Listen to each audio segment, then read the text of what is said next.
So now that coach has dove into ankle, oops.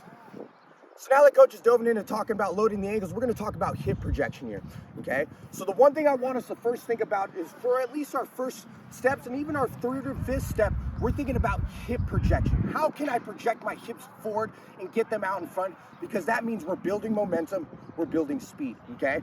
So another way I like to think about this is the first like 5 steps is a shoulder raise. I'm trying to get my shoulders out in front of me and build momentum up, and my body will naturally pick up over time. Okay, so we already got taught how to load up and set up for our stance here. Okay, so 2 things we're going to think about for hip projection.